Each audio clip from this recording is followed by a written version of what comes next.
The day had begun like any other, with the sunlight spilling softly through the curtains, dust motes dancing in the warmth. I had been busy in the kitchen, preparing breakfast for my family, humming a tune I hadn't remembered in years, feeling the quiet joy of a life I thought was full. My son, full of youthful energy, helped me set the table, and we shared smiles over the smell of fresh coffee and warm bread.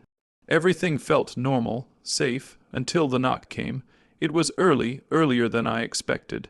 At the door stood my daughter-in-law, her face framed in a forced smile that didn't reach her eyes.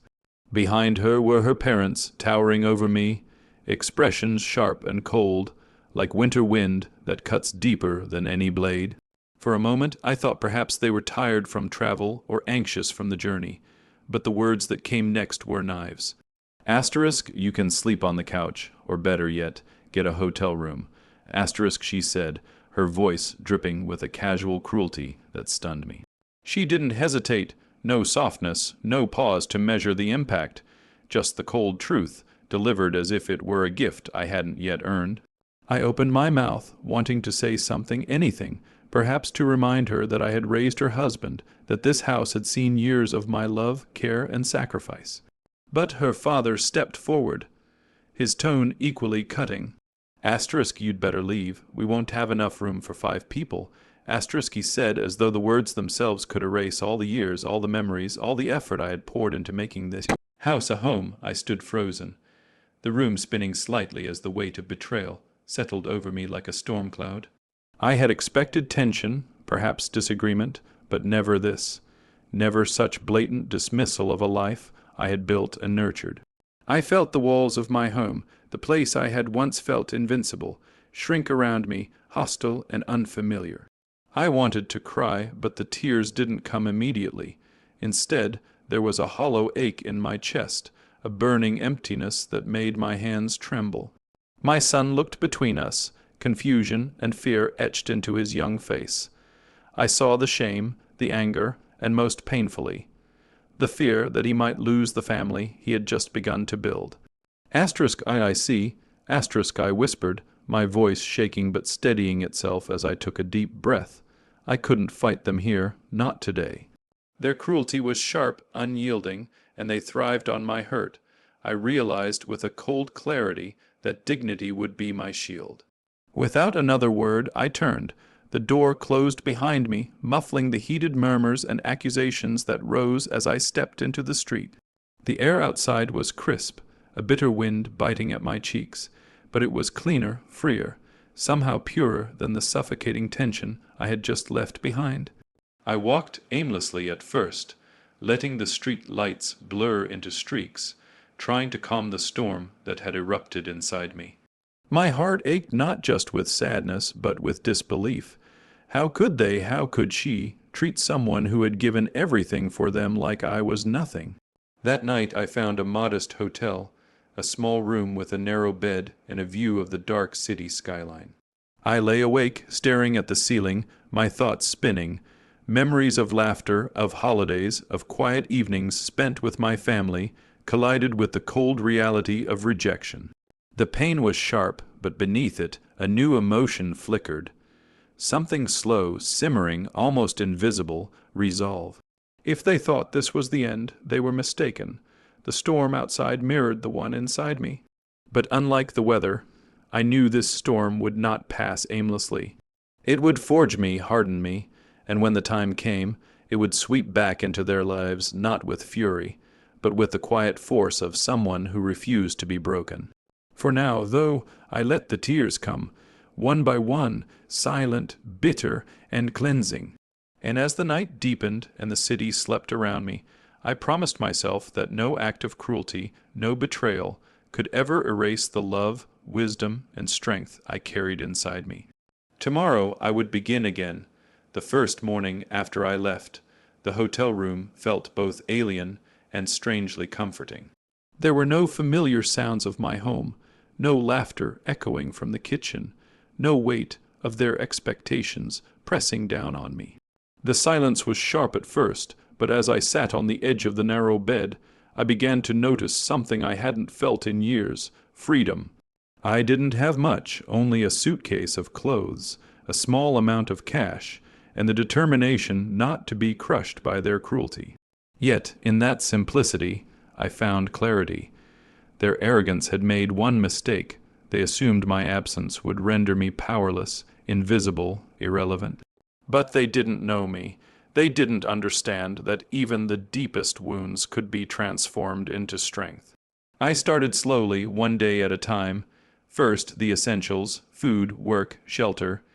Each small task was an affirmation that I could survive, that I could thrive even without their approval or presence. I took the long route to self-sufficiency, finding odd jobs and helping neighbors, all while keeping my dignity intact. Every dollar earned was a quiet rebellion, every small smile a subtle victory over the humiliation I had endured. At night, I allowed myself to reflect, to grieve, but never to wallow. I thought of my son, of the moments we had shared, of the home that had once been warm and filled with love. My mind returned again and again to that cruel morning, the words that had cut me deeper than I expected. I didn't hate them, not entirely, but I felt the spark of something stronger, resolve, a determination that when the time came, they would see that cruelty had consequences. Life outside their shadow was different. People treated me with respect here. The weight of old roles no longer pressed down on my shoulders. I learned things about myself I had ignored for years: the strength to stand alone, the courage to make decisions for myself, the creativity to rebuild from nothing. I found solace in small routines: a morning walk through the park, conversations with kind strangers, evenings spent reading by lamplight. But I didn't forget them. I watched, quietly from a distance, as their confidence turned to stress. My daughter-in-law and her parents were still in the house, and though I never sought news of them, bits of information drifted my way. Their plans were unraveling. Arguments over finances, the pressure of managing a home too large for their selfishness, tension that they hadn't anticipated, all whispers of chaos I could not intervene in, yet could observe. I realized then that revenge need not be loud. It could be quiet, it could be subtle. The strongest kind of vengeance was proving them wrong, not through anger, but through the calm, undeniable force of one's own dignity and success. Every meal I cooked for myself, every coin I earned, every person I helped without expectation, all of it was building a life they could not touch, a life they had tried to erase but could not. The days turned into weeks. I found a small circle of friends, people who valued kindness, honesty, and integrity. I reconnected with talents I had long abandoned: writing, organizing, problem solving. Each small victory strengthened me, and each night I went to sleep with a sense of purpose I hadn't felt in years. And in the quiet moments, when I allowed myself to imagine the morning I had been cast out, I whispered a promise: they will see.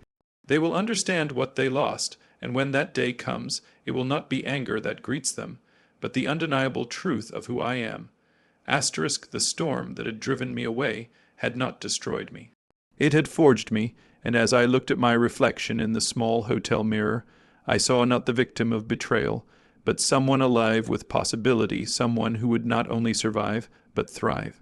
The first steps had been small, nearly invisible to the world, but they mattered more than any shout of defiance could. And in those silent steps, I found a power I had never known, the power to reclaim my life, and in doing so, the power to exact the most profound revenge, not through cruelty, but through undeniable proof that I could rise above their attempts to diminish me. Tomorrow, I would plan the next step. Not with malice, not with haste, but with patience, strategy, and the quiet fire that burns strongest when hidden from the eyes of those who think themselves victorious. Weeks passed, and life outside my old home had taken on a rhythm I hadn't expected. I had a small apartment now, modest but mine, each corner a testament to my independence. I filled it with small comforts, books I had long forgotten, a few cherished photographs, and the soft hum of music in the evenings.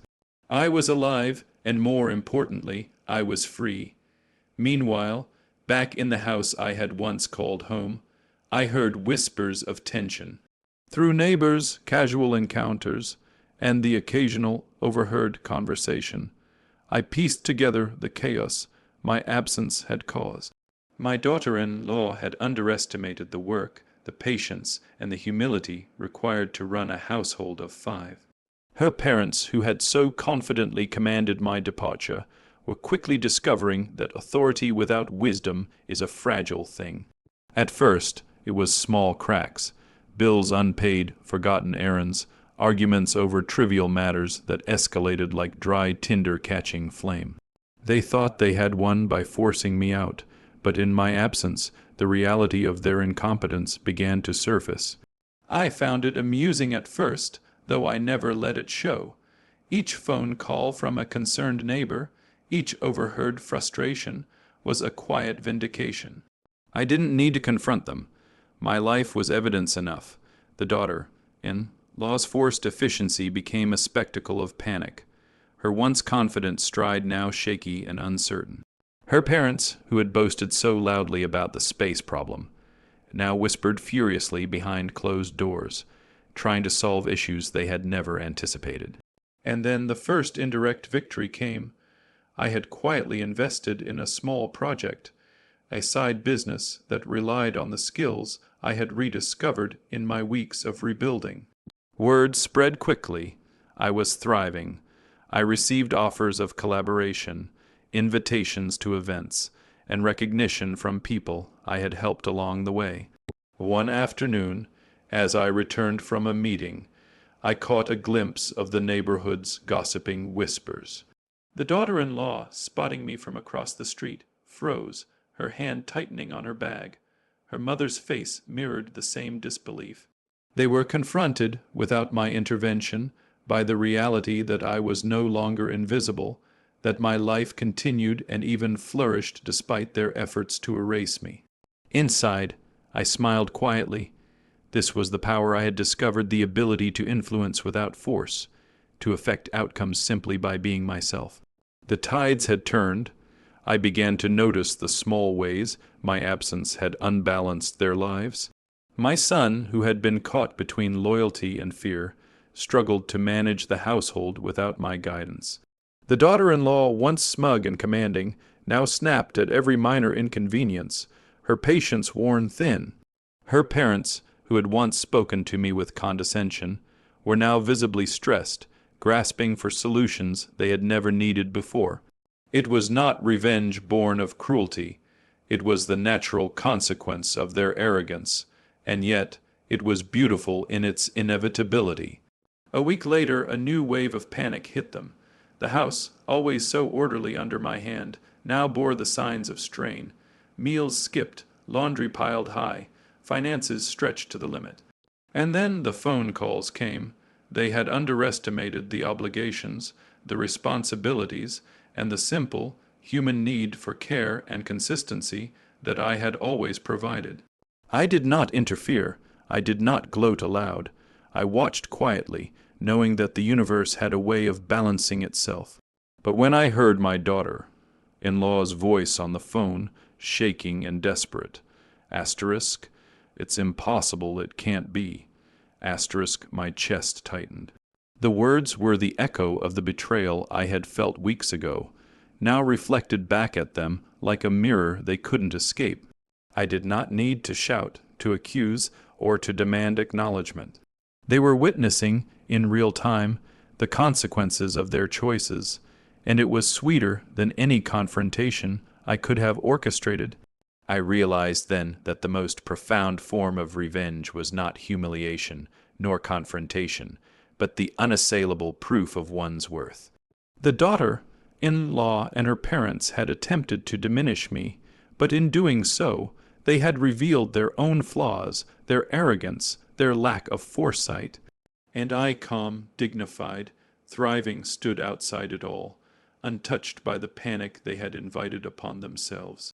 The tides had turned, and soon they would understand that some storms, when weathered with patience and resilience, do not destroy, they transform. It was a week later when the truth finally reached the house I had once called my own.